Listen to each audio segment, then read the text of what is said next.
My neighbor's been leeching off my Wi-Fi for 3 years. I let it slide out of neighborly courtesy, never called her out. Then yesterday she texts me out of nowhere, cussing me out. What garbage internet is this, you broke loser? You're ruining my son's shot at a top school. Can you even pay for that? I stared at the text, my fingertips turning white. Bang, bang, bang!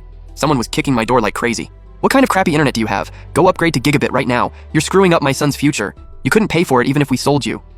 Mrs. Zhang's voice cut right through the door, sharp and nasty. I watched the door shake with each kick, didn't argue, just quietly walked back inside. Changed my Wi-Fi name to Connect and your whole family goes sterile, then unplugged the router, glanced at the tangled mess of illegal wires outside her window, smirked, and called the power company to report her. She doesn't want me to have peace? Fine. Her family can spend the holidays in a detention center. Who snitched? Which son of a bitch ratted me out? Mrs. Zhang's screechy voice echoed through the hallway. Through the peephole, I watched 2 uniformed workers seriously removing the tangled wires outside her window. Ma'am, please cooperate with us. This illegal wiring isn't just theft of public utilities, it's also a serious safety hazard. Mrs. Zhang plopped down on the ground and started throwing a fit. No, I'm innocent. I'm a widow raising my son all alone. It's so hard. Electricity's so expensive. I just wanted to save a little. You're trying to kill me and my son. She wailed while glaring daggers at my door. The workers had clearly seen this act before. Didn't faze them one bit. You'll be fined, and your power will be cut. You can get it restored after paying the back charges, the fine, and submitting a safety compliance report. Fine and power cut hit her like a bomb. She jumped up and started pounding on my door. Shen, get your ass out here. I know you did this. You heartless piece of trash. My son's college entrance exam is coming up. You cut our power, you cut our internet, you're trying to ruin his entire life. What's wrong with you? You're just jealous my son's gonna make it big and get into a top school. The door rattled with each hit. I stayed silent just watching her performance. That's when her precious son, Du Zitang, came out. Designer clothes, black-rimmed glasses, looked all proper. But when he glanced at my door, his eyes flashed with contempt. The moment he opened his mouth, you could tell he was rotten to the core. Mom, why bother with these bottom feeders? They can't stand seeing others do well because their own lives suck. Once I get into a top school, we're out of this dump. No more living next to trash. Mrs. Zhang immediately chimed in. That's right. You hear that, loser? My son's destined for greatness. You're nothing but dirt.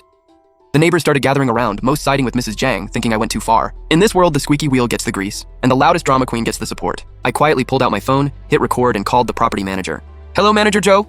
This is the owner of Unit 1402. My neighbor in 1401, Mrs. Zhang, is banging on my door like crazy.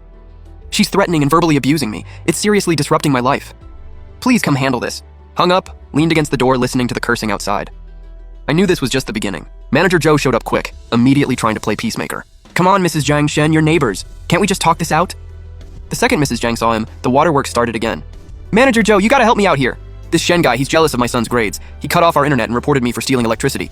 Now the power company cut off our power. My son's exams are coming up. What am I supposed to do? Manager Joe looked uncomfortable. Hey Shen, open up. Let's hash this out. You know Mrs. Zhang's situation. Cut her some slack. I replied coldly through the door. She kicked my door, cursed me out, threatened me. Why aren't we talking about that? Manager Joe, my demands are simple. Make her stop harassing me and apologize. Apologize in your dreams? Mrs. Zhang shrieked. You're ruining my son's future. You're lucky I haven't killed you. And you want me to apologize? Her son jumped in too. Yeah, you're just some broke worker. Who are you to demand an apology from us? Manager Joe tried to mediate but got nowhere. He gave up and left. Once he left, Mrs. Zhang cursed at my door for a while, then went back inside. Finally, peace and quiet.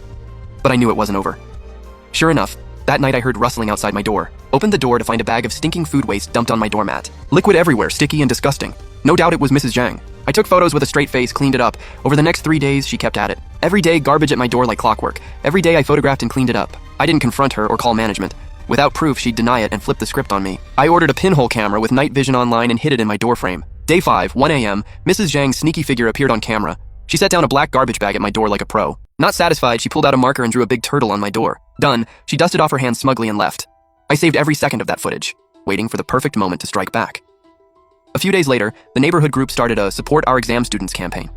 Mrs. Zhang immediately jumped in, posting a long, tearful message. First, the usual spiel, how hard it is raising a kid alone, how dedicated her son is, studying until 2 a.m. every night. His goal is a top university. He's the pride of our neighborhood. Then the tone shifted to her recent troubles. But life is unpredictable. We have a vicious neighbor who cut off our internet and maliciously reported us, getting our power shut off. My poor child has to study by candlelight every night. He's going blind. I'm just a helpless mother.